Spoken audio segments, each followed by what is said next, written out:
મહિલાઓ વિશે, પછી વડોદરાની મહિલા હોય, ગુજરાતની મહિલા હોય, મહિલાઓને થતું નુકસાન, થતા ચર્ચા કરવાની જ્યારે લાભ મળ્યો હોય તો એવા સમયે સૌપ્રથમ તો અહીંયા હાજર વડોદરા શહેર કોંગ્રેસ પાર્ટીના જે મજબૂત મહિલાઓ અહીંયા ઉપસ્થિત છે. અમીબેન રાવત જે પૂર્વ વિરોધ પક્ષના નેતા રહી ચૂકેલા છે અને વોર્ડ નંબર 1ના મ્યુનિસિપલ કાઉન્સિલર છે. પુષ્પાબેન વાઘેલા વોર્ડ નંબર 1ના મ્યુનિસિપલ કાઉન્સિલર અને સિનિયર મ્યુનિસિપલ કાઉન્સિલર છે. સાથે સાથે કૃતિબેન રાવલ પણ અહીંયા હાજર છે. તેઓ વોર્ડ નંબર 9માંથી ભારતીય રાષ્ટ્રીય કોંગ્રેસના ઉમેદવાર તરીકે અને અમારા મહિલા પ્રમુખ હું અમીબેનને નિવેદન કરીશ કે આ દિવસની શરૂઆત કરે.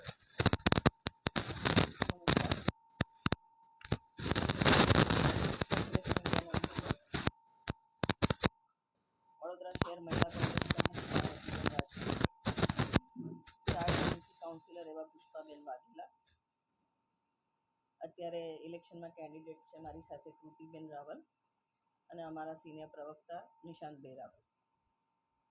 આજની આ પ્રેસ બ્રીફ છે એ કરવાનું મુખ્ય કારણ ભારતીય જનતા પાર્ટીના ડબલ સ્ટાન્ડર્ડ્સને એક્સપોઝ કરવાનું છે.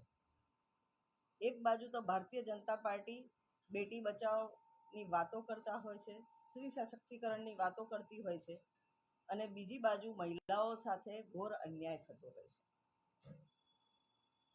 જ્યાં સુધી કોંગ્રેસ પક્ષનો સવાલ છે એ હંમેશા મહિલાઓને આગળ કરે છે.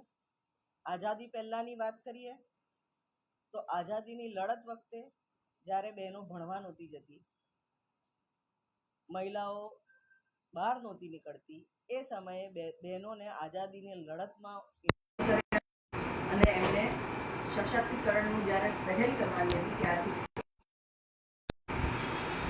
1917માં એની બસંત અને એના પછી 1925માં સરોજની નાયડુજીને ઓલ ઇન્ડિયા કોંગ્રેસ કમિટીના પ્રમુખ બનાવ્યા. ત્યાંથી જ મહિલા સશક્તિકરણનું અને કોંગ્રેસની પ્રો મહિલા નીતિઓનું ઉદાહરણ પૂરું પડે છે. એના પછી આઝાદી આવી. આઝાદી પછી ભારત એકમાત્ર એવું રાષ્ટ્ર છે જ્યાં બહેનોને પોતાના મતાધિકાર માટે લડત નથી આપવી. 2 મહિલાઓને સમાન અધિકાર આપ્યા. પંડિત જવાહરલાલ નહેરુની તમામ નીતિઓમાં મહિલાઓને હંમેશા પ્રાધાન્ય આપવામાં આવ્યું. આગળ જઈને જોઈએ તો ભારતના પ્રથમ મહિલા વડાપ્રધાન સ્વર્ગીય ઇન્દિરા ગાંધીજી અને પ્રથમ મહિલા રાષ્ટ્રપતિ ડૉક્ટર પ્રતિભા પાટીલ એ બી કોંગ્રેસ પક્ષે પાછું ઉદાહરણ પૂરું પાડ્યું.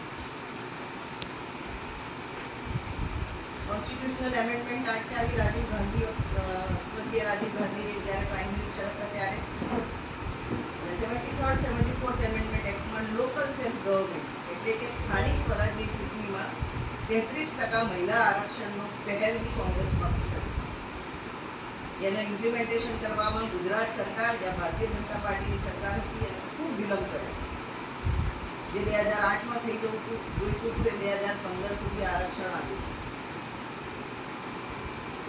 2010માં યુપીએ સરકારમાં કોંગ્રેસ પક્ષ દ્વારા મહિલા આરક્ષણ બિલ રાજ્યસભામાં પાસ કરવામાં આવ્યું. પણ ભારતીય જનતા પાર્ટીએ એ બિલનો ત્યારે બી વિરોધ કર્યો. એ તો 33% આરક્ષણનું બિલ તો કોંગ્રેસ 2010માં લઈને આવ્યું. એટલે કોંગ્રેસ પક્ષની નીતિ હંમેશા મહિલા આરક્ષણના વિરોધમાં હતી અને ઇનફેક્ટ એ લોકોએ હંમેશા મહિલાને પ્રાધાન્ય આપ્યું જ છે. પણ અત્યારે જે બિલ ભારતીય જનતા પાર્ટી લઈને આવી અને 2023માં જે વિમેન રિઝર્વેશન બિલ પાસ થયું એનો કોંગ્રેસ પક્ષે વિરોધ નથી કર્યો, પણ એની પાછળ આડકતરી રીતે આ જ બિલને ડિલે કરવાનું, ઇમ્પ્લિમેન્ટેશન નહીં કરવાનું જે ષડયંત્ર સાથે ઇન્વોલ્વ હતું એ નીતિનો હંમેશા કોંગ્રેસે વિરોધ કર્યો છે. આ જે મહિલા આરક્ષણ બિલ 2023માં પાસ થયું, જો ભારતીય જનતા પાર્ટી ધારત તો એનું ઇમ્પ્લિમેન્ટેશન નેક્સ્ટ ઇલેક્શનમાં એટલે 2024માં થઈ ગયું હોય, પણ એમની નિયતમાં ખોટ હતી. એટલે એને એ લોકોએ મહિલા આરક્ષણની સાથે ડિલિમિટેશન અને સેન્સસના મુદ્દાઓ એડ કર્યા. પ્રત્યેક સેન્સસ પછી ડિલિમિટેશન થતું હોય છે અને એક પ્રોસેસ છે, પણ આ એક ટ્રોજન હોર્સની જેમ આડકતરી રીતે છુપી રીતે મહિલા આરક્ષણના નામે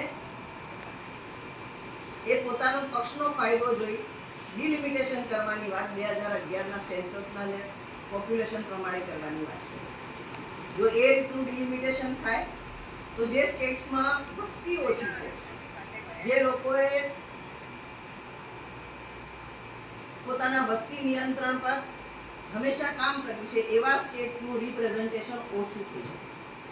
જ્યારે બંધારણમાં તમામ સ્ટેટ્સને ઇક્વલ રિપ્રેઝન્ટેશન આપવાની જોગવાઈ છે, પણ હિન્દી સ્પીકિંગ સ્ટેટ્સ જ્યાં ભારતીય જનતા પાર્ટીનું પ્રભુત્વ વધારે છે, પોપ્યુલેશન વધારે છે, એ લોકોનો સે વધી જાય અને નોર્થ ઇસ્ટના સ્ટેટ, સાઉથના સ્ટેટ્સ એ બધાનો સે ઘટી જાય, એ રીતની રાજનીતિક ષડયંત્ર કરવા માટે ડિલિમિટેશનને મહિલા અનામત બિલની સાથે ક્લબ કરવામાં એ નીતિનો કોંગ્રેસ પક્ષે વિરોધ કર્યો છે.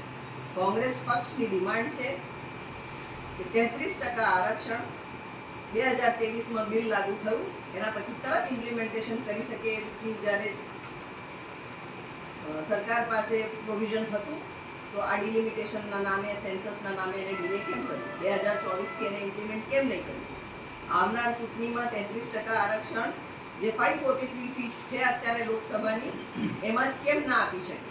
એના માટે સીટો વધારવાની જોગવાઈ કરવાનું અને ડિલિમિટેશનનો ક્લોઝ કેમ સાથે એડ કર્યો? એક બાજુ મહિલા સશક્તિકરણની વાતો કરે છે, વિમેન એમ્પાવરમેન્ટની વાતો કરે છે, બીજી બાજુ આ જ બહેનો સાથે અન્યાય કરવાનું અને બહેનોના આરક્ષણના નામે બી એમાં રાજકીય ફાયદો શોધવાનું ભારતીય જનતા પાર્ટીમાં ષડયંત્ર છે, એનો અમે વિરોધ કરીએ છીએ.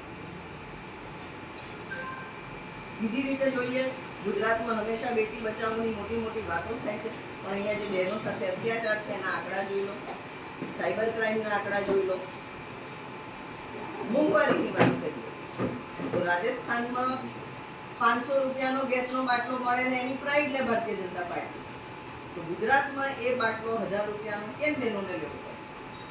બિહાર જેવા સ્ટેટમાં બહેનોને ડાયરેક્ટ કેશ ટ્રાન્સફર કરીને આર્થિક રીતે મદદ કરવામાં આવે છે, અન્ય સ્ટેટ્સમાં કરવામાં આવે છે, તો ગુજરાતમાં બહેનોને આ રીતે અત્યાચાર કેમ? કે અહીંયા કેમ કોઈ જાતનું બહેનો માટે કોઈ પ્રોવિઝન નથી? ગુજરાતની બહેનોને મોંઘવારી અત્યારે આસમાને છે, એ લોકોને 2 ટાઈમના બજેટ સેટ કરવું હોય અને 2 ટાઈમનું મીલ પરફેક્ટલી સેટ કરવું હોય તો એ લોકો પાસે અત્યારે આર્થિક સકળામણ અનુભવે છે અને બે રોકટોક મોંઘવારી છે. ત્યારે અમે ડિમાન્ડ કરીએ છીએ કે આ જે ડબલ સ્ટેન્ડર્ડ્સ છે ભારતીય જનતા પાર્ટીના, એ સ્ટેન્ડર્ડ્સ પ્રમાણે લોકોને ખબર પડે, મહિલા આરક્ષણનું પ્રોવિઝન તાત્કાલિક થાય.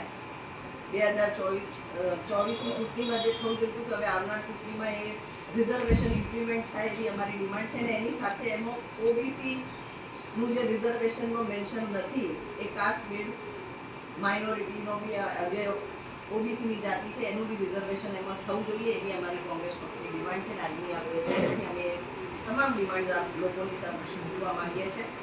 લોકોને જે અત્યારે સ્થાનિક સ્વરાજની ચૂંટણીમાં આખી ગુજરાતમાં તમામ તાલુકા, શહેર, જિલ્લાઓમાં જે ચૂંટણી ચાલી રહી છે એમાં 50% બહેનો ચૂંટણી લડી રહી છે. એનો શ્રેય ક્યાંક કોંગ્રેસ પાર્ટીના 73rd 74th એમેન્ડમેન્ટ એક્ટનો છે.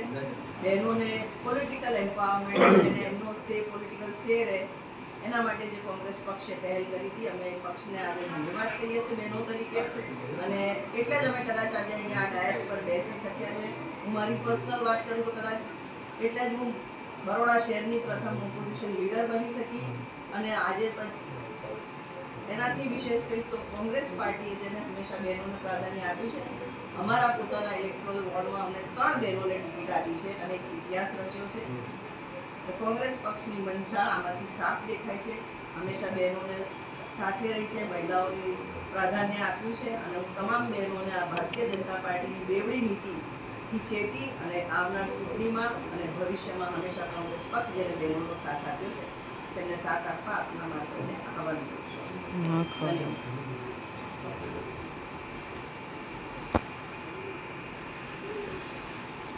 આપણો કોઈ સવાલ હા,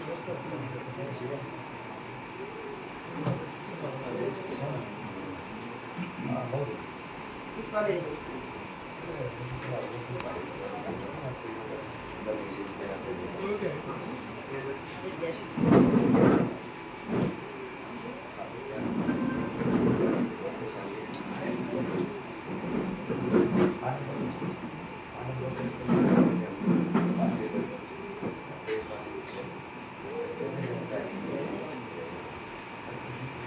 આમ તો અમારા બેને બધું કીધું છે, પણ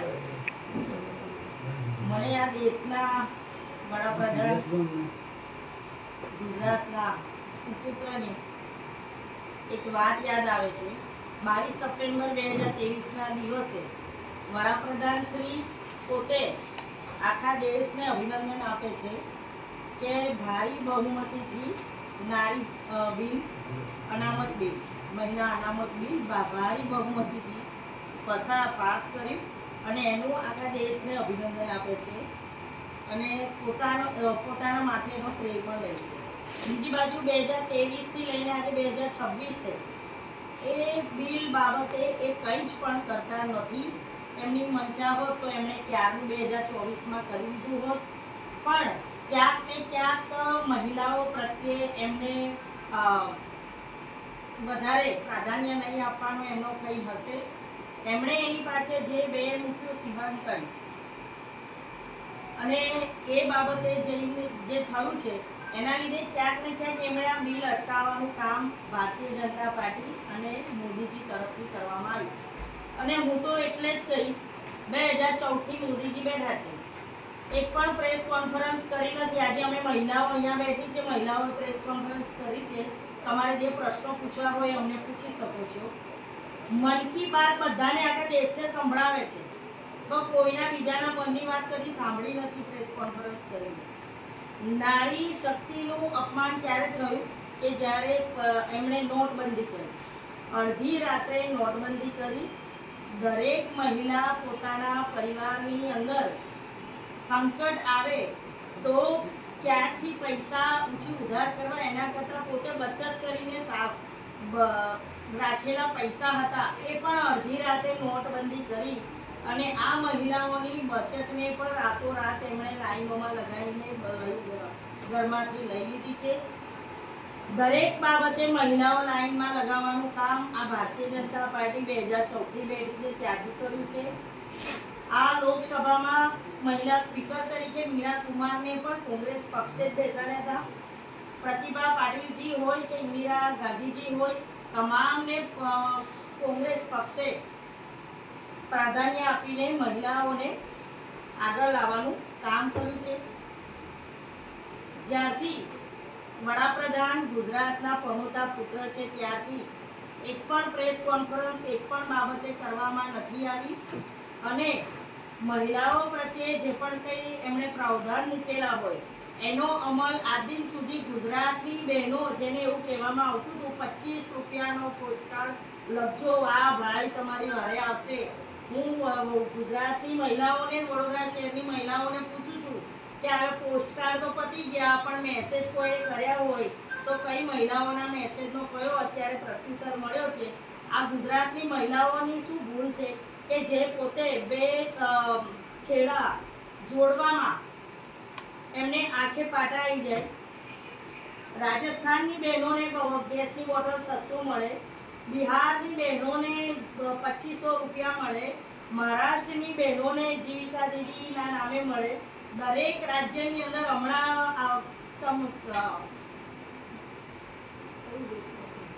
કલકત્તામાં ચૂંટણી છે, વેસ્ટ બેંગોલમાં ચૂંટણી છે, ત્યાં પણ એમણે મહિલાઓ માટે જાહેરાત કરી 2500 રૂપિયા. તો ગુજરાતમાં આજ દિન સુધી એક પણ ચૂંટણીની અંદર મહિલાઓ માટે કંઈ પણ જાતની જાહેરાત સીધો અસર મહિલાઓને થાય એ રીતે કરવામાં આવતું નથી. રેશન કાર્ડમાં અનાજ આપવામાં આવે છે એ પણ એક અંગૂઠો મારવાનું એક મહિનામાં ભૂલી જાય કે રહી ગયું હોય, બહારગામ ગયા હોય, બીમાર થયા હોય તો બીજા મહિનાથી રેશન કાર્ડ અનાજ મળતું નથી.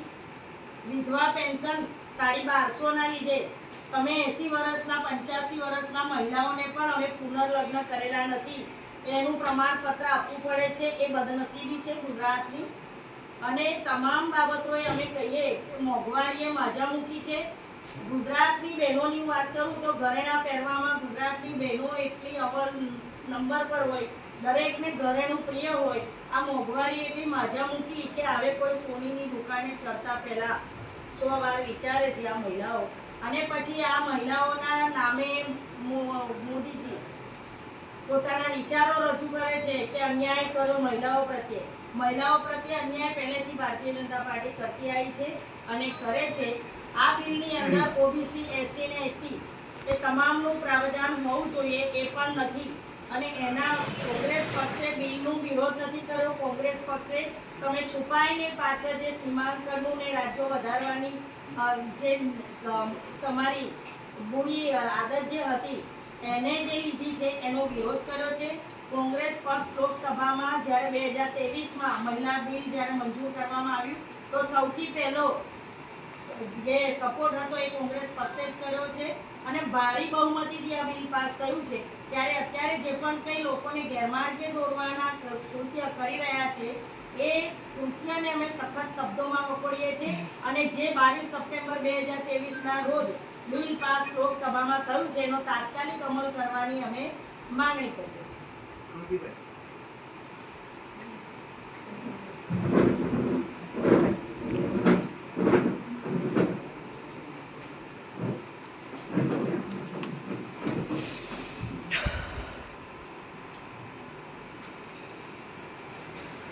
જય હિન્દ, જય ભારત.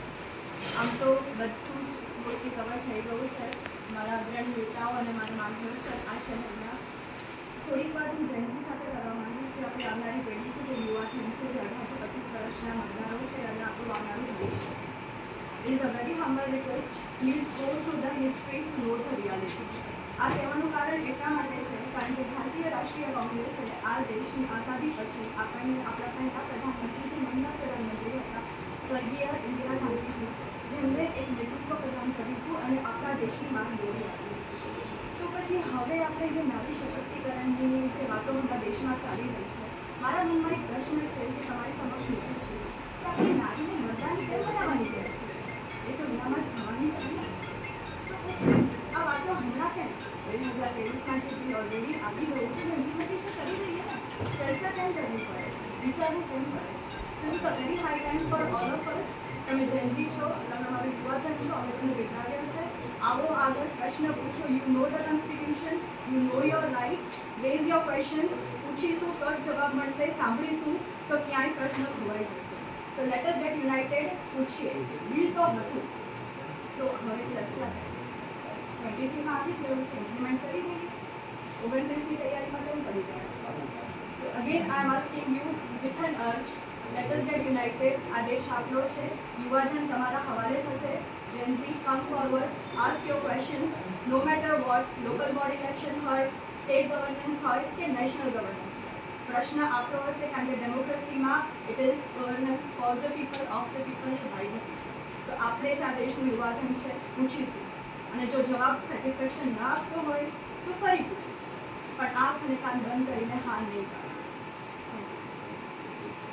અમીબેન, જે રીતે ભારતીય જનતા પાર્ટીના અધ્યક્ષ ડૉક્ટર જયપ્રકાશ સોની કહી રહ્યા છે કે આ બિલની વાત કરી છે, માનો છો કે અત્યારે સ્થાનિક સ્વરાજની લોકોને મતદારોને ગેરમાર્ગે દોરવાના પ્રયત્ન કરો છો?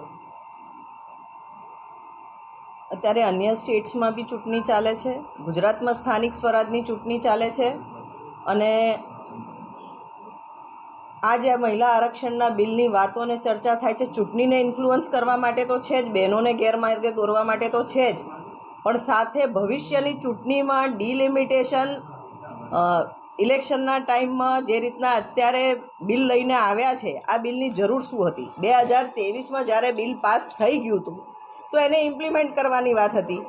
એને અત્યારે બિલ લાવી અને ડિલિમિટેશનથી અને જૂના સેન્સસમાં પ્રમાણે સીટો વધારવાની વાત કરી અને પાછા લોકોને ગેરમાર્ગે દોરે, પણ એની પાછળ એમની મંશા અલગ છે. બેઝિકલી આ ડિલિમિટેશન એક્સરસાઇઝથી એમને સીટો એવા સ્ટેટ્સમાં વધારવી છે જ્યાં એ લોકોની અત્યારે વધારે પોપ્યુલારિટી છે અને જે સ્ટેટ્સમાં પોપ્યુલેશન ઓછું છે ત્યાં એ લોકોનો સે ઘટી જાય. એટલે આડકતરી રીતે ભવિષ્યની ચૂંટણીનું આયોજન કરીને એના ચૂંટણીના પ્લાનિંગ માટે 2011ના સેન્સસ પ્રમાણે ડિલિમિટેશન કરી અને ફરી ભવિષ્યની ચૂંટણી યોજવાનું આ એક આખું કાવતરું છે. એમાં મહિલા આરક્ષણનું ખાલી એક મુખોટો છે. એ મુખોટાની પાછળ એમની મંશા ખોટી છે અને એટલે જ ઘણી બધી રાજકીય પક્ષોએ ભેગા થઈને આનો વિરોધ કર્યો અને બહુમતી જે 2/3 મેજોરિટીથી બિલ પાસ થવું જોઈએ એ બિલ પાસ કરી શક્યા નથી. ઇનફેક્ટ આ બહુ મોટો સેટબેક છે ભારતીય જનતા પાર્ટીના માટે અને આ લોકોએ વિચારવાની જરૂર છે કે જ્યારે આટલી બધી પાર્ટીઝ ઇન્સિસ્ટ કરતી હોય કે આ રીતના ડિલિમિટેશન ના થાય તો ભારતીય જનતા પાર્ટી કેમ ઇન્સિસ્ટ કરે છે કે 2011ના સેન્સસ પર. આ સેન્સસને આટલું ડિલે કરવા પાછળ કારણ શું છે? કારણ કે આ કાસ્ટ બેઝ સેન્સસ છે અને જે ડિલિમિટેશન એક્સરસાઇઝ કરશે એમાં અને આ જે મહિલા આરક્ષણ બિલ આવ્યું છે એમાં મહિલાઓ માટે ઓબીસી માટે રિઝર્વેશનનો કોઈ ક્લોઝ નથી. એટલે આખું જે છે ભારતીય જનતા પાર્ટીનું ષડયંત્ર એમની આવનાર ચૂંટણી જીતવા માટેનું કારસ્તાન છે. મહિલા આરક્ષણ બિલ તો ખાલી એક ફેસેડ છે, એક મુખોટો છે. બીજો કોઈ સવાલ? Thank you.